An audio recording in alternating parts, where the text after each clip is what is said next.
ঋষি, দ্রোহকালে আমরা রয়েছি, ডেফিনেটলি আমরা প্রতিবাদ মিছিল এই সমস্ত ছবি তুলে ধরছি বারবার করে। আমরা যে গানটা দিয়ে শুরু করলাম সেটা ভালোবাসার গান, এর মধ্যেও বিদ্রোহের মধ্যেও তো ভালোবাসা জন্ম নেয়, সে ভালোবাসা ভুলি কি করে? পুজো বলতে কোন ভালোবাসা কথা তোমার মনে পড়ে? এ দেখো, প্রথম আমার তো মনে পড়ে যে খাওয়া, যেটা ছাড়া আমি চলতে পারি না খুব একটা ভালোভাবে। প্রথম ভালোবাসা যদি বলো যে পুজো আসলে কোনটা মাথায় ঘোরে সবচাইতে বেশি, সেটা খাওয়া। একদম যারা ছোটবেলার বন্ধু, যাদেরকে দেখে বড় হয়েছি, যাদের সাথে সময় কাটিয়েছি, গ্রামে নিজেদের একসঙ্গে পড়াশুনো করেছি, তাদের কথা খুব মনে পড়ে। আর সেই বন্দুক নিয়ে দৌড়াদৌড়ি আমাদের, একসাথে সব বন্ধুরা মিলে চোর পুলিশ খেলছি, ক্যাপের সেই বন্দুক পটপট করে ফাটতো আগে, সেইগুলো খুব মনে পড়ে। এখনও আমি না এইগুলো খুব মিস করি। যে আর সত্যি কথা বলতে, এখন যদি আমাকে দেওয়া হয় হাতে, আমি এখনও খেলতে রাজি আছি। আর এখনই যদি গান গাইতে বলা হয়, তাহলে কোন গানটা গাইতে রাজি আছো? এই তো। আচ্ছা, তোমরা প্রথমে এই কথাটা বলি না, যে পুজো আসলে মনে হয় না যে এই কাজ যদি না হয় তাহলে পুজোটা অসম্পূর্ণ থেকে যাবে, এটা মনে হয় না? তো ঠিক সেরকমই আমি বলছি। এই নিয়ে প্রায় 4 বছর হলো এই আড্ডাতে আমি আসছি। এখন মনে হয় যে যদি এই আড্ডাতে না আসি তাহলে পুজো বোধহয় অসাধারণ অসাধারণ। রিপাবলিক বাংলা এটা একটা অভ্যেস, একদম অবশ্যই এটা একটা অভ্যেসে দাঁড়িয়ে গেছে যে প্রত্যেকবার পুজো মানেই আমাদেরকে কিন্তু রিপাবলিক বাংলাতে আসতে হবে। একটা পালা লেখা হয়েছিল, মানে আমি নিজেই লিখেছিলাম। কয়েকদিন আগে আমরা পারফর্মও করেছি, আমি এবং তীর্থদা ছিল আমার সাথে, দুজন মিলে। তো পালাটা আসলে গম্ভীরার উপর একটি পালা, যেটা মালদা অঞ্চলের খুব প্রতিবাদী একটা নাটকের ফর্ম, মানে পালার ফর্ম, যেটা চিরকালই প্রতিবাদী আর সবসময় সমাজে ঘটে যাওয়া বিভিন্ন ধরনের অনাচার অবিচারের বিরুদ্ধে সেটা সবসময় কথা বলে। এবং সেই কারণেই একসময় ইংরেজ সরকার গম্ভীরাকে ব্যান করে দিয়েছিল, যে এই গান গাওয়া যাবে না, এই পালাই করা যাবে না বাংলাতে। তো সেই গম্ভীরাতেই আমরা রিসেন্টলি একটি প্রতিবাদ করেছিলাম, আর তারই একটা ছোট্ট অংশ, একটা ছোট্ট গানের মতন। গানটা শুরু হওয়ার আগে আমি একটুখানি দুটো জিনিস বলি। শুধু গম্ভীরা না, সে সময় নাচনি থেকে শুরু করে আরও বেশ কিছু লোকাল আর্ট ফর্ম, যেগুলো লোকশিল্প বলতে যা বোঝাই আমরা, বাঁকুড়া ভাষায় আমাদের বেশ কিছু কবিতা লেখা হতো, যেগুলো প্রশ্ন তোলা হতো। মানে আমি বলছি একদম, মানে পার্টিকুলারলি বিভিন্ন খাদান অঞ্চলে যে অত্যাচারগুলো হতো সেগুলোর বিরুদ্ধে প্রশ্ন তোলা হতো, সেগুলোকে ব্যান করা হতো। আবার পরবর্তীকালে ফিরে এলো কখন, যখন সরকার সেই ফর্মগুলোকে নিজেদের প্রচারের কাজে, টিকা প্রতিষেধক এসবের কাজে ব্যবহার করা শুরু করলো। কয়লা খাদের ঠিকা বাবু আর ইশারা করি সেলাই, বুক পকেটের আড়ালে ঠিকা নোটের থুরা দিখাসলাই, স্বামী মুখে ঘরে লিবেখলাই লাই গো, স্বামী মুখে ঘরে লিবেখলাই। এই যে গানটা, এটা হচ্ছে কয়লা খাদের ঠিকা বাবু আর ইশারা করি সেলাই। এখানে আমি একটা কথা বলতে চাই, সমাধিতা দি, আমি একটা কথা বলতে চাই। আমরা এতক্ষণ ভাবতাম যে যারা আমাদের সঙ্গে অতিথিরা রয়েছেন, তারা কেউ ডাক্তার, কেউ সাহিত্যিক, তার পেছনে একটা এরকম আমাদের না জানা প্রতিভা রয়েছে। কিন্তু আমি এতদিন কাজ করে 2021 সাল থেকে 2024 সাল, আমি হয়তো এটা জানতাম না। অসাধারণ। আপাতত ঋষির গানটা শোনা যাক। ঋষি, এবার তোমার পালা। আচ্ছা চলো, এই গম্ভীরাতে আসলে মূল বিষয়বস্তু হলো শিব। আর শিবকে গ্রামীণ মানুষজন তারা নানা বলে ডাকে, সম্বোধন করে, এবং তাকে মনে করা হয় যে তিনি হলেন পরিত্রাণদাতা। অর্থাৎ যা সমস্যা আমরা সব কিছু যদি শিবকে বলি, তাহলে শিব সেটা সমাধান করবেন। আর আসলে শিব একটা প্রতীক হিসেবে এখানে কাজ করে, যে সমাজ ব্যবস্থার যিনি সেই সময় হয়তো রাজা আছেন, বা যদি এখনকার হিসেবে বলি যে সরকার রয়েছেন, তো তাহলে তার উদ্দেশ্যেই এই সমাধানের জন্য বক্তব্যগুলো বলা হয়। ও নানা চোখের সাটার তোলো, নানা চোখের সাটার তোলো, আর নেশায় দু চোখ ভারী হলে কপালের টাই খোলো। নানা চোখের সাটার তোলো, নানা চোখের সাটার তোলো, আর নেশায় দু চোখ ভারী হলে কপালের টাই খোলো।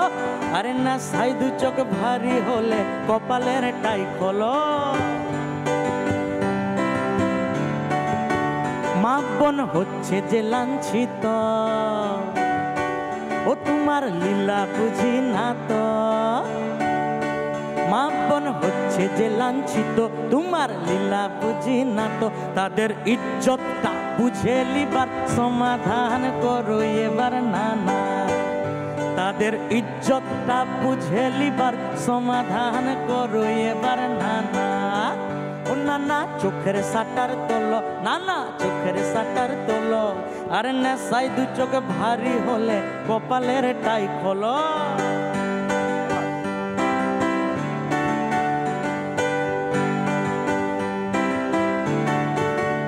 হ্যালো ভীষণ কলিকাল,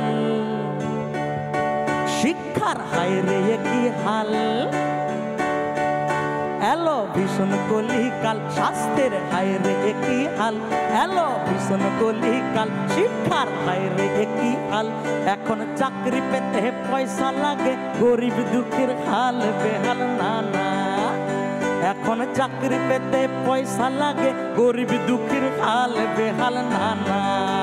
ও নানা চোখের সাটার তোলো, নানা চোখের সাটার তোলো, আর নেশায় দু চোখ ভারী হলে কপালের টাই খোলো।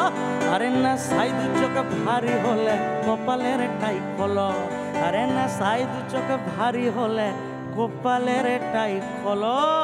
অসাধারণ, এবং এই সময়ের সঙ্গে তাল মিলিয়ে একটা অসাধারণ গান।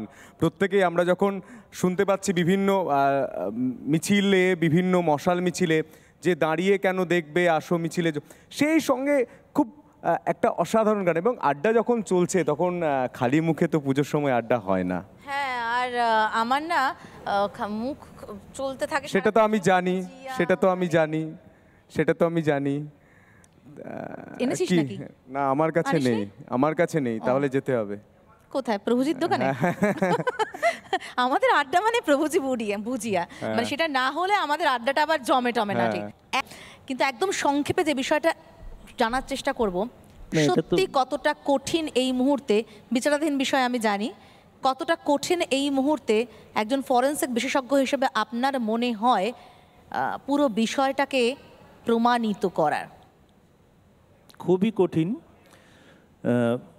সবসময় মানে এমন এতদিনের, আমি অনেক দিন ধরে অধ্যাপনায় আছি, চিকিৎসা এবং অধ্যাপনার জগতে আছি, কিন্তু সত্যি বলতে কি একজন মানে নিজের হাসপাতালে কাজ করতে গিয়ে একজনের এই রকম অবস্থা হবে, এতখানি ক্রূরতার সম্মুখীন তাকে হতে হবে, এতটা নিষ্ঠুরতার সম্মুখীন হতে হবে। এবং সবসময় আমার মানে বারবার মনে হয়েছিল ওই সময় যে শেষ কয়েকটা মিনিট মেয়েটা কি কষ্টটাই না পেয়েছিল। এখন একটা গান এর মধ্যেও যেন আমার প্রতিবাদের ভাষাকে আমি না ভুলি, এই জন্য এই মুহূর্তে একটা গান খুব মনে পড়ছে, সেটা সলিল চৌধুরীর গান। এবং আমার মনে হয় সমস্ত লোককে মন্ত্রের মতন এটা বারবার এই গানের উচ্চারণে ফিরতে হবে।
জীর্ণ শত ষড়যন্ত্রের জাল যেন আনে মুক্তি, আলো আনে আনে লক্ষ্য, শত প্রাণে শত লক্ষ কোটি প্রাণে আমার প্রতিবাদের ভাষা, আমার প্রতিরোধের আগুন।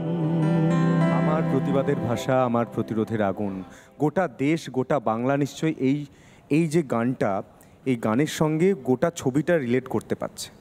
আমরা অন্তত গ্রাউন্ড জিরোতে গিয়ে আমরা রাস্তায় নেমে সেটা বুঝতে পারছি। প্রতিটা মানুষ আগে কোনো কিছু আমি এটা বলতে বাধ্য হচ্ছি, অনেক ঘটনায় ঘটতো, অনেক মানুষ বলতো ঠিক আছে, এটা তো আমার নয়, এটা তো এটা নয়, কিন্তু আজ প্রতিটা মানুষ হাতে হাত নেমে রাস্তায় নেমে, হাতে হাত ধরে রাস্তায় নেমে বলছে আমি বিচারটা চাই। আমরা ততক্ষণ লড়বো যতক্ষণ না বিচার পাচ্ছি।